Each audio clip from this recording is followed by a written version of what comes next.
Hello and welcome back to AEW TEW 2020, and we are now here on the week before All Out, the last Dark and Dynamite before going to All Out.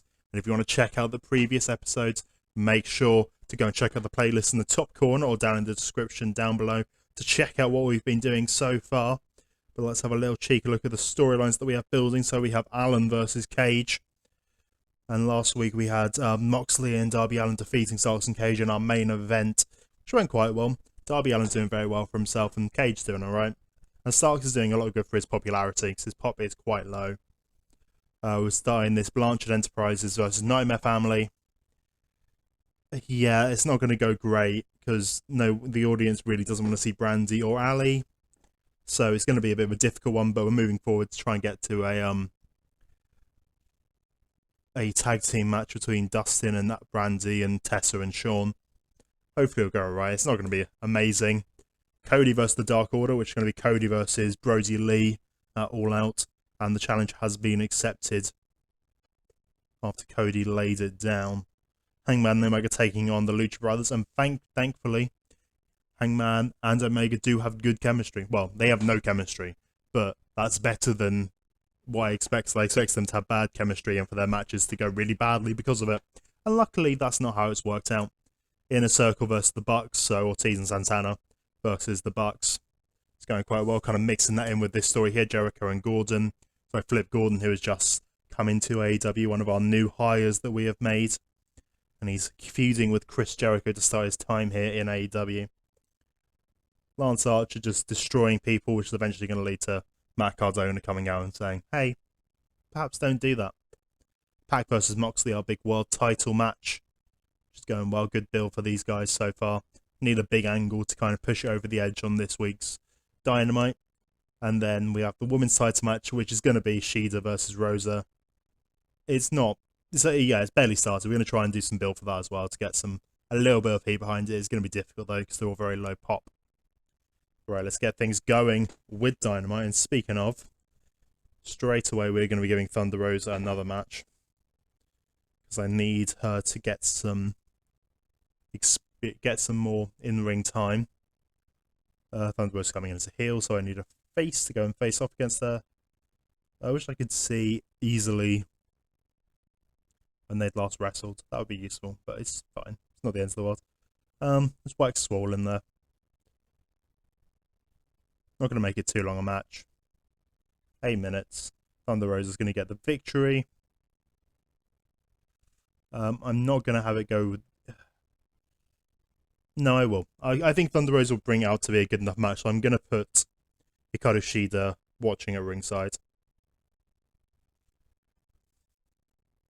Of course, our AEW Women's Champion watching over this match, keeping an eye on what's going on, and then post-match we'll have Shida accept.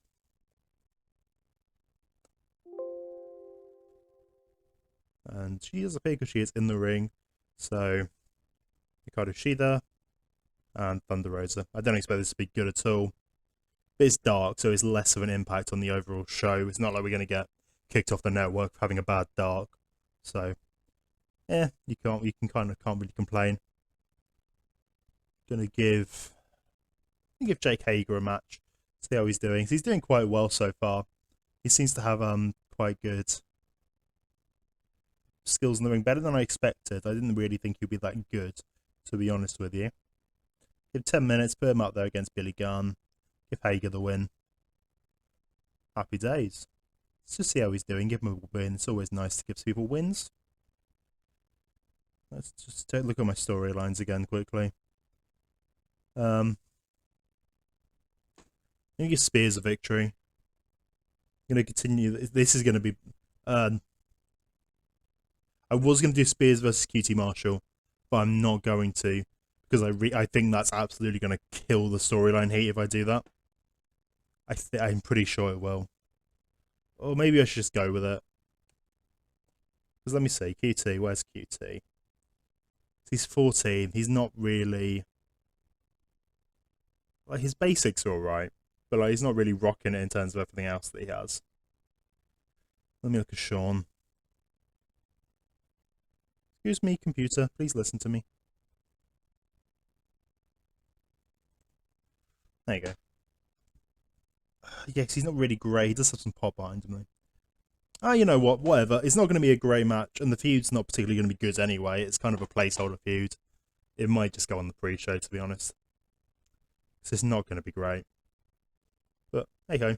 I just want to. I feel bad about it because I want to be able to push more women higher up the card and all this kind of stuff. But yeah, it's just the way it has to work out at this time, unfortunately. I'm going to put that further up because I don't necessarily want that one to be too high on the card. I'm going to have Tully is going to hype it up beforehand for me. Tully, sporting Sean Spears and QT Marshall. Just going to pop in just before there. I'm going to move Jake Hager and Billy Gunn to the beginning of the show because that's probably going to be the best way to have a good start to this show, to be honest. Let's have a big tag team main event. Going to start to who should I put in this match? I kind of want to give Starks and Cage another victory. It feels like no, I shouldn't. I shouldn't do that. I do want to give them more victories though, so I think they kind of need it. But use best friends yet? Let's give best friends. I don't think I've used best friends yet. Let's give them a test drive. I'm assuming they're going to be good, but let's just give them a bit of a test drive, see how they are actually doing. Oh, I want to chuck them in there with the Dark Order, but I can't because that's going to damage the Cody match. Let's whack them in there with I swear I made Dark Order 2. Did I not do that? Did I just dream doing that? Oh, I swear I did that. Oh well, I need to do that then. Put Reynolds and Silver as a team, which I think is who I'm going to put in here. I'm going to put Reynolds and Silver. Like, they got rubbish pop, but just like a little squash match for my dudes, the best friends, just to give them a win. And just see kind of how they're working out, because they're people I would like to use properly in the future. Really like the best friends. Give Trent the win. Trent is the superior of the best friends. I shouldn't say that. He's not necessarily the superior, but I would say he's probably the stronger wrestler. I'm going to wipe that between... I'm going to wipe that there. And I'm going to also put on another promo. All my storylines again. Alan Cage, Blanchard, Cody, and then the Mega. Who kind of... I need to put him on Lance. Lance needs a promo. Again, it wasn't great last time. But, let's have a rant. So it's not specifically... I know obviously it's going to say that he's calling out Matt Cardona. He's not specifically calling out Matt Cardona. He's just ranting about people in general. Cardona will be brought up in the conversation. Right, and then let's just whack on a pre-show match. Can't complain with a pre-show match. Just continue trying to get some heat for some of these women. Have I used Yuka yet? I like Yuka. Yuka Sakazaki. Versus...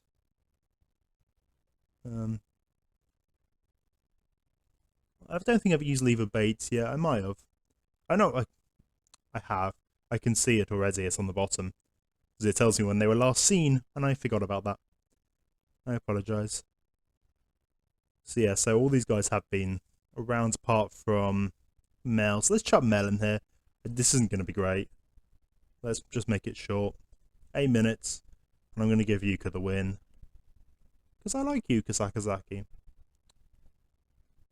Right, and let's start the show. 31 there. Crowd not so interested in seeing Mel. Not entirely surprised, to be honest with you. 32 for Yuka Sakazaki and 27 for Mel. It's not bad at all, really. And let's move on to the actual show. Hager and Billy Gunn starting things off with an performance. Getting a 49 overall.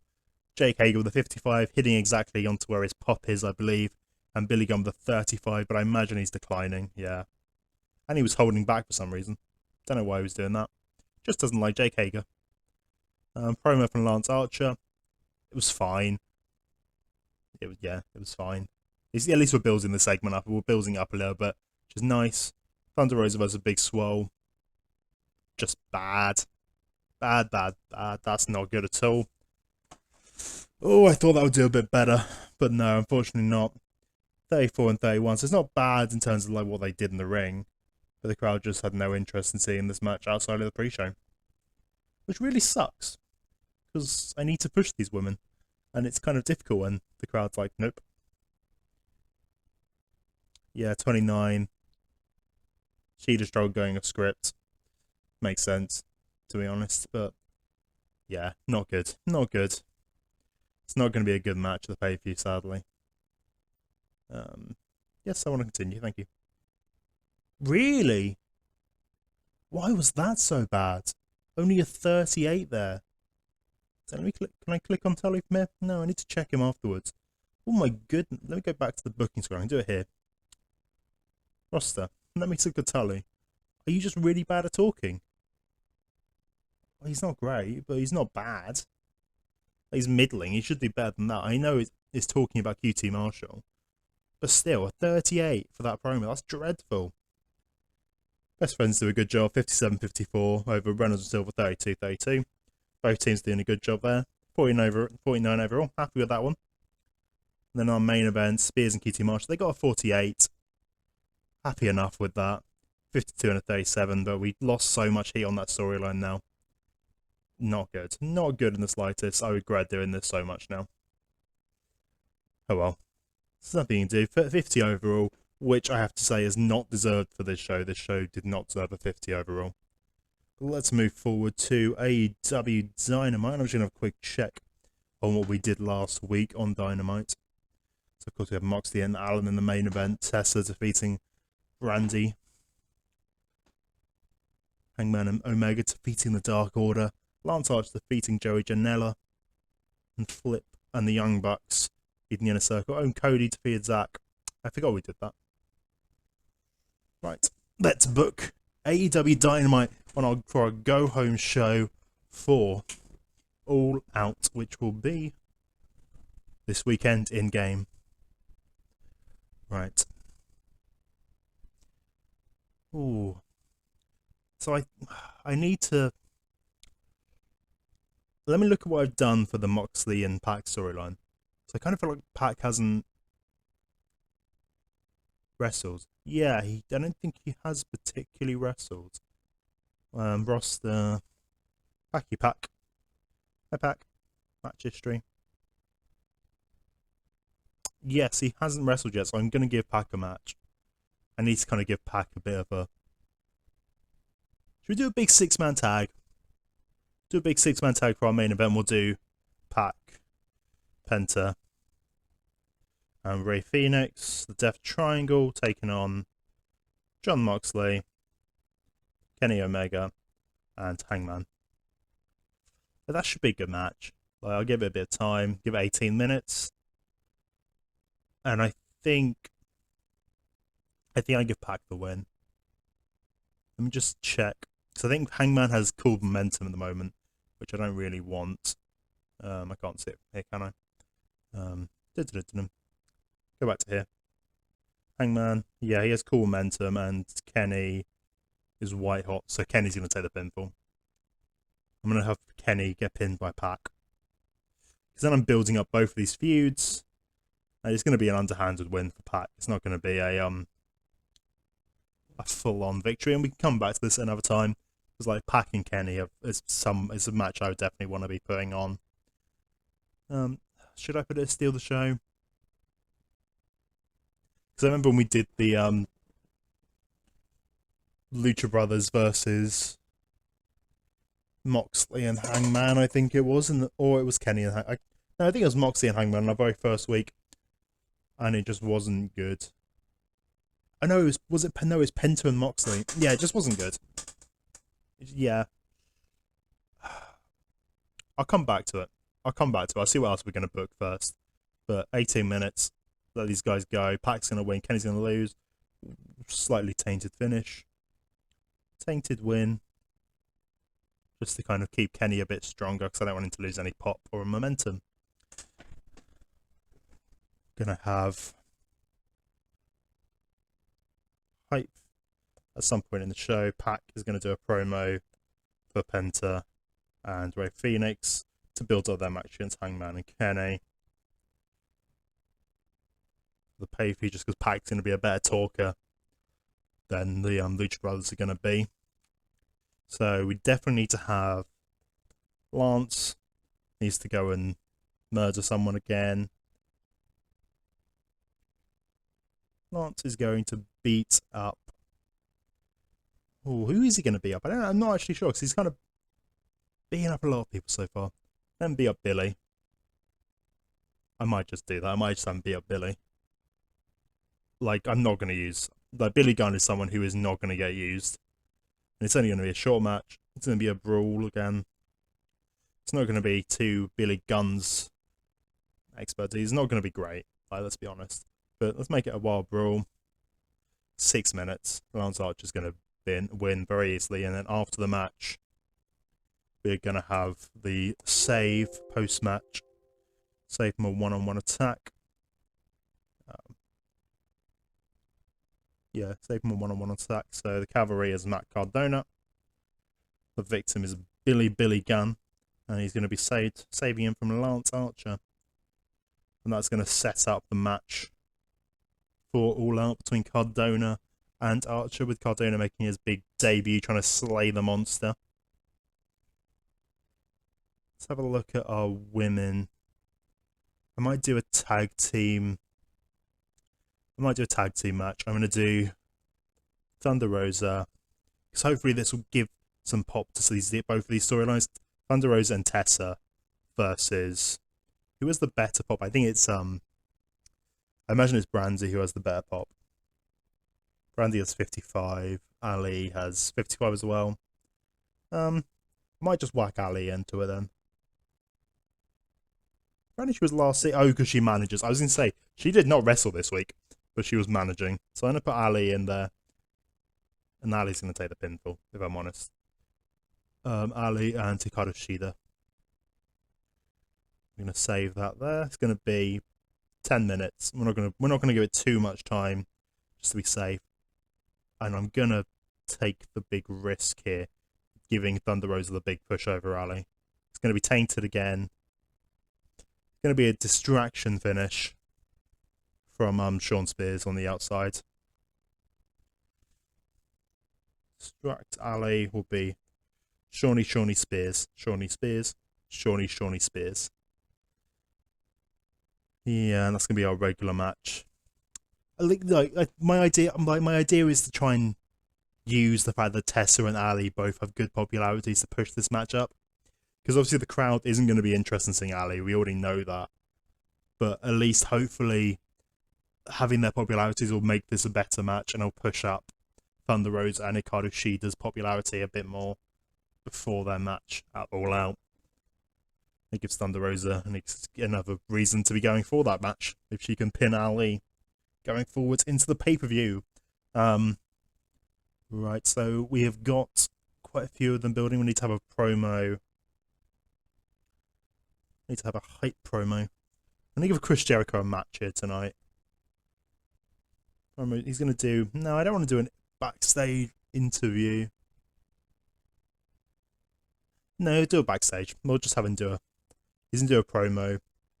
So he's going to hype his match against Flip, but before that he's going to have a warm-up match to go and get him ready for the pay-per-view, and so we can see how he's going to be, because I imagine he's going to be declining, if I'm honest, which I don't really want, but well, who's going to bring Jericho to a good match? Tempting to put him in there with Jungle Boy and see how he does, but I don't really want to give Jungle Boy cool momentum straight away as soon as he's here. That kind of seems like a bad thing to do.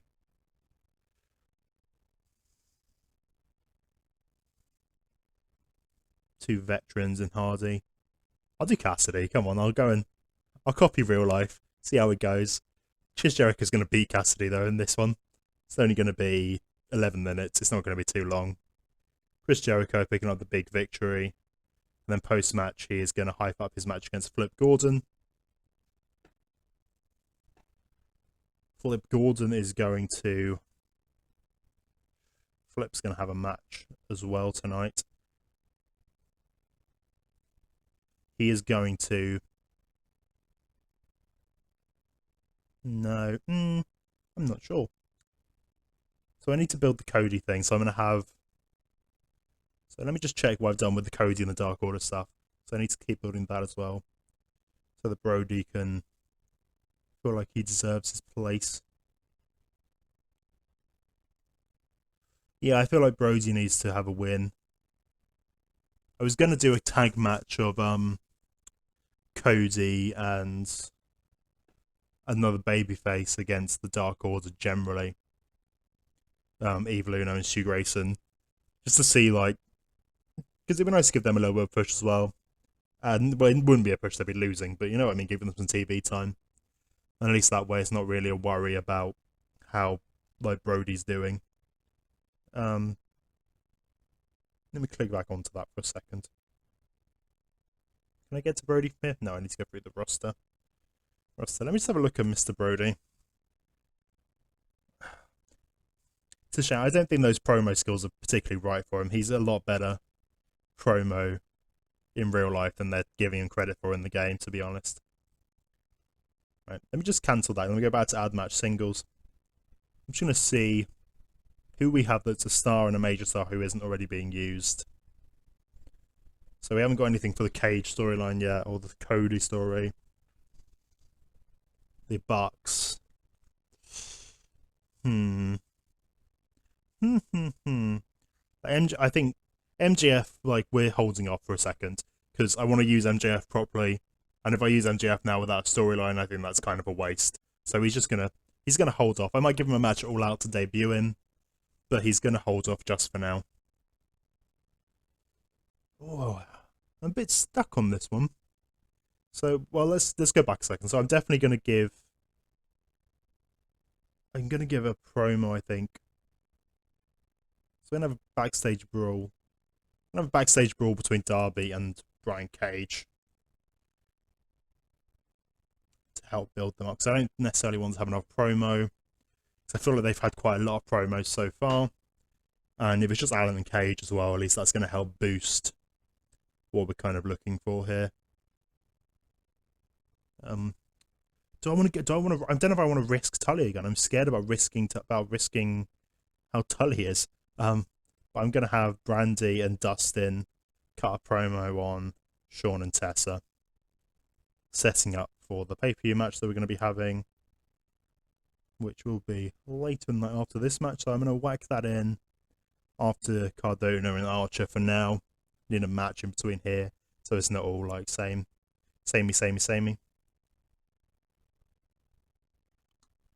I want to use... I'm not sure what to do with Cody. It's bothering me. I feel like I might just do my lazy way out, which I shouldn't do. But I'm going to do the Cody and Mr. Brody Lee. So this is going to be... We're going to start the show with a contract signing between Cody and Brody Lee for that TNT title match. Things are going to get a bit rough and tumble. Brody's going to put Cody through the table. Do the traditional things that you would expect at a contract signing between these two kind of men. And that's going to be our opening to the show. Should be good. Cody should bring it up. Even if Brody brings it down a little. His pop's good, but like his speech isn't that, like I just said a minute ago, he doesn't really reflect what he's like in real life, to be honest. Doesn't reflect how good he is. So I want to have... I'm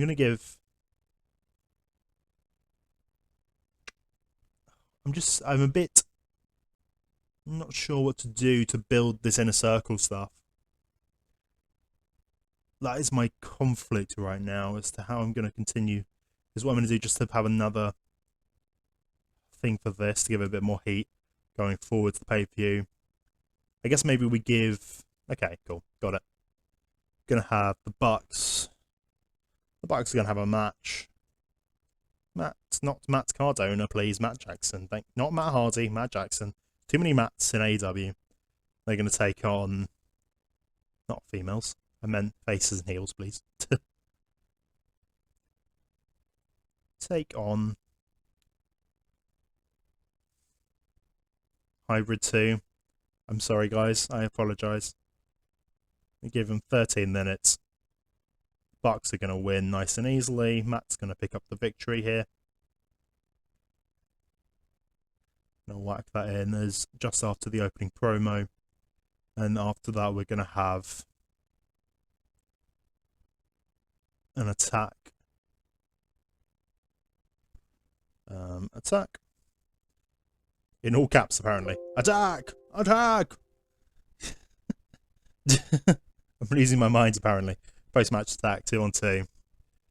I'll make it a 3-on-2 attack. I'll have Hager also come out and attack, just to give a bit more sympathy to the Bucks and a bit more reason why they would struggle to deal with this. So Ortiz, Santana, and Jake Hager come out post-match and beat them down to the mat. Then means obviously we're going to push this Allen and Cage brawl a bit later in the show as well, just so that it's not all linked, so that we're not having brawl into brawl into brawl. What am I missing? Storytelling and steal the show matches. So we'll make Cassidy and Jericho steal the show. I think that's probably the best thing to do. Not steal the show. No, not steal the show. Oh, that would have been a mistake. I mean storytelling.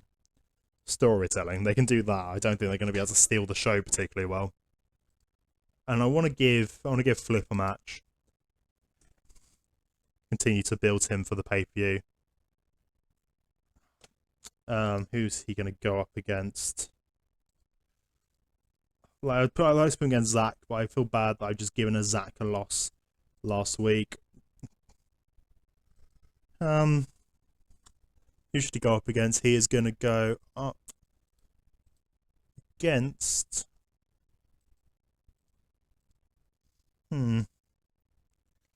Flip and Ricky? I think Ricky could survive that. It's just a showcase match for Flip Gordon, so have Ricky Starks in there. Just make it 10 minutes.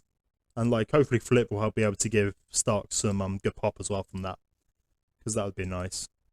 Then let's just whack this match. It's going to be between these two promos here, setting into our semi-main. So it's going to be our semi-main of the evening. And then we're going to take the punt on making this steal the show. And hopefully it does steal the show. That would be nice. I'm concerned it won't. But you never know. Hopefully, like, it's got really good people in the match, so hopefully it does well. I'd really like it to do well. I'm going to add a pre-show. Not a pre-show angle, pre-show match. Pre-show match. I'm gonna give, like, who haven't we used particularly? Should maybe give Dustin a win if he's going into this match this weekend, but it doesn't necessarily matter all that much. Did I use Ospreay or did I use him on a pre-show? I guess I must use him on a pre-show. I didn't realise. Cody's our only major star who hasn't got a match. I might give Pillman a match. See how Pillman is. Yeah, I think I'm happy with doing that. Is Pillman coming in as a face or a heel? He's working the face, so he can go up against none of those people. Got a Colt. I'm not really, because, like, Colt Cabana. He's fine. He's fun. I'm not going to say he's not fun. I'm not going to be rude and say Colt Cabana's great, but he's not necessarily my cup of tea in this day and age. Especially what he's doing at the moment with the Dark Order, it's all a bit hokey. And I'm just going to have and just because I want to do it, because... No. I'm not sure. I'm tempted to do a, yeah, I am going to do it, because I'm going to try and help push up the storyline heat for, Darby Allin and Brian Cage. So they have their brawl. Where's that gone? Where's it gone? Oh, it's there. I couldn't see where I'd gone. Even though I was literally pointing at it with my mouse. And it was bright green. But for some reason, I couldn't see where it was. So that's going to move before the brawl. So the brawl's there.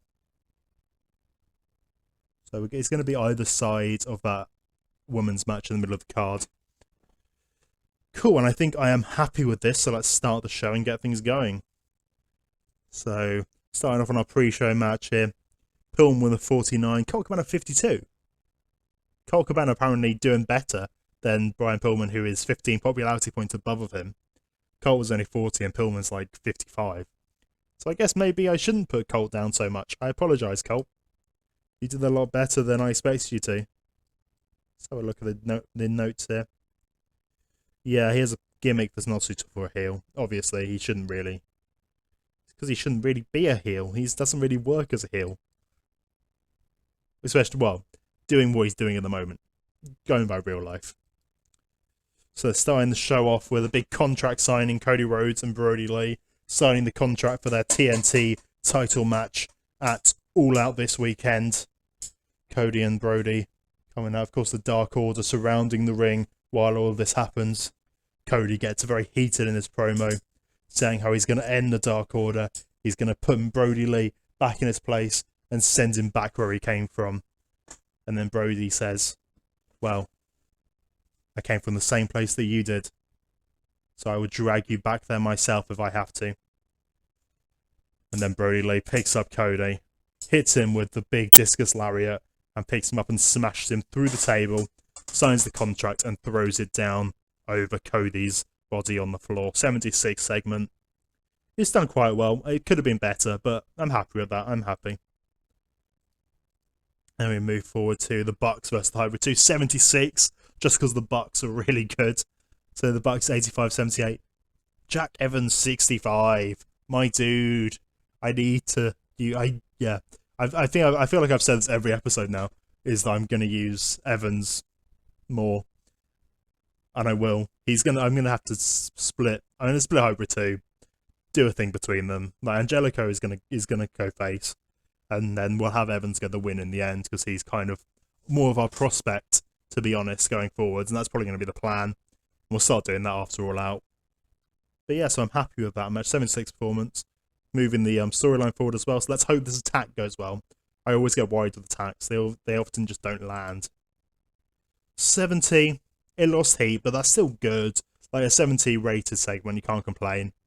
It's not bad, especially for like this bunch of guys. Like obviously the Bucks are good pop, but the Inner Circle guys are all like around 55. So can't complain. But yeah, after they win the match, they all come down, knock them down to the mat. Jericho and Cassidy. Jericho with a 63. Interesting.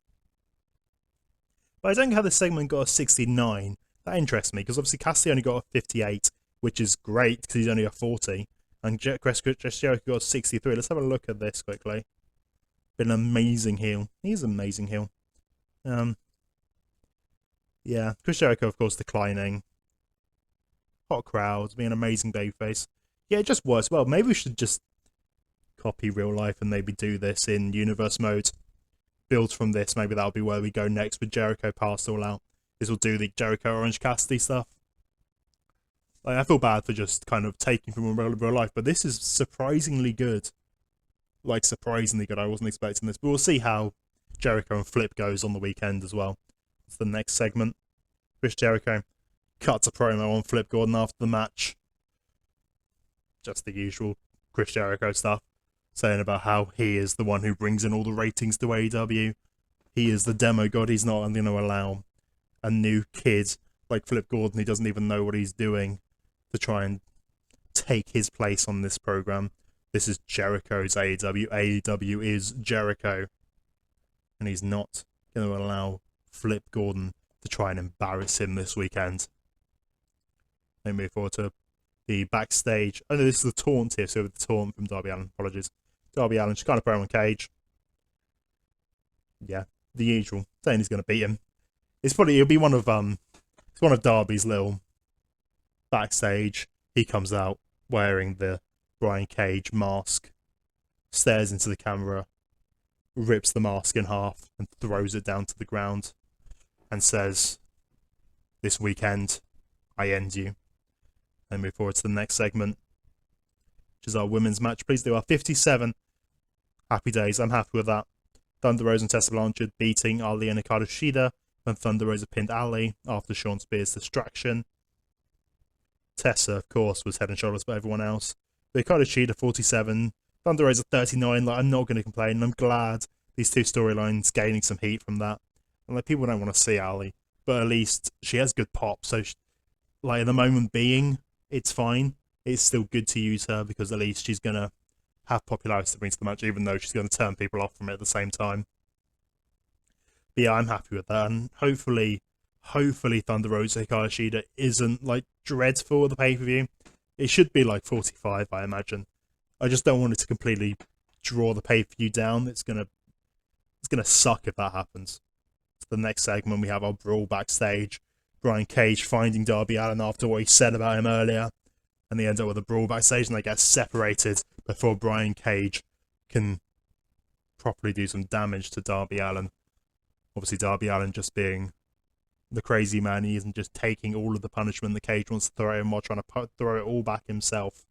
Trying to climb up something very tall backstage, I imagine, and wanting to jump off it with a coffin drop. But being stopped before he does that and breaks his back. On to the next segment. Lance Archer, Billy Gunn. Yeah, typical Lance Archer, getting 62, 60 match overall.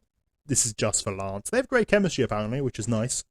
But just for Lance to destroy more people. But then post-match, Matt Cardona comes out and saves Billy Gunn from a post-match attack and scaring Lance and making Lance Archer retreat slightly. Matt Cardona. He shouldn't have an arrogant heel gimmick. That's not right in the slightest. Oh, that's not good. Yeah, and the lack of anything interesting happening. Oh well. Yeah, I need to change that. That's not what he should be doing in the slightest. But it's because for some reason he was coming in as a heel, even though he's not a heel. I don't really know why that is. But yeah, next segment. Brandy and Dustin, kind of promo for that. 59. That's good. Dustin was a real star in the segment apparently. I'm happy with that. No issues, just challenging them, giving them the challenge for All Out. I am worried that all these segments are going to really pull down the show though. Both of this, not too bad. 70. Very nice. 72 from Flip Gordon. 47 from Ricky Starks, which is great. 10 above his pop. And hopefully, even though Ricky lost, hopefully that's going to help give him a bit more pop going forwards. Really great 70 match there from Flip. Promo from Pac. Sadly lost the tag match a bit of heat, which sucks. But 71 is good. It's a good promo. Just a bit of a shame there. And then our main event. 76. It's fine. It's just not really what I wanted. It could have been better. And it kind of sucks that it wasn't better. But yeah, Pac pinned Omega, illegally using the ropes for leverage. 83 from Phoenix, 71 from Penta, 78 from Pac. They're all good, but they're all good performances. And it is kind of the middle ground of where they are. Like, Hangman getting a 70 is great. That's really good for Hangman. Everyone else kind of what I expected, apart from Ray Phoenix being the best out of those bunch. Ray obviously just does very well in tag team matches. So I don't think he did that well before when we've had matches. I think he's always the one who has the better in-ring skills, but I don't think he was that good before. I need to have a check after this. Let's have a look. What were the issues in this match? Inconsistency. Announcing, and the low heat of Hangman, Omega, and Lucha Brothers. Okay, fine. But it's not going to be our best show here tonight. 75, so that's kind of our worst show we've done so far, I believe. It's a bit of a shame. And we are back, so let's have a look at how we did in terms of the ratings for AEW this week. So we ended up getting 526,000. Of course, like I said last week, the update to this mod has made it so that the update to the actual app itself, I think, has adjusted the viewers' ratings to why we dropped down by so many viewers now. But it's not bad. It's not bad. So let's see what NXT got. NXT once again beat us. Now it's 2-2. NXT getting the big win again. But we did beat them in rating. They only got a 74 rating. We had a 75 rating. Their main event, Cross and Priest. Would have been quite a good match. Very much a brawl. Mia Yim double DQ with the Oshirai. Being the best show on, being the best match on the card was really impressive, actually. Really impressive. I want to have a look. How's like... Is it just EO's really good? So they got EO 70, Mia Yim 64. Wow. She's 55. Oh, EO's just good. EO's really good. And then let's have a look at Mia. Mia's not great. Well, she's fine, but she's not like amazing. That's really interesting. I'm surprised that they managed to get that high a rating. That's really good. Let's have a look. When's your contract? "Oh, your contract expires in 51 days. I may be saying hello to you soon, EO." I have to remember that. Interesting indeed. Well, that is all, I believe. Brandy Rose has poor in-ring psychology. Yes, she does, John. I'm glad you agree. And Mel just doesn't get it. Yep. Again, pretty much agree on that one. But yes, we will be back next time for All Out, our first pay-per-view here in AEW TEW 2020. And if you want to see it, make sure you subscribe, and we will be back soon with the next episode in our first pay-per-view. Thank you very much for watching, and we'll see you next time.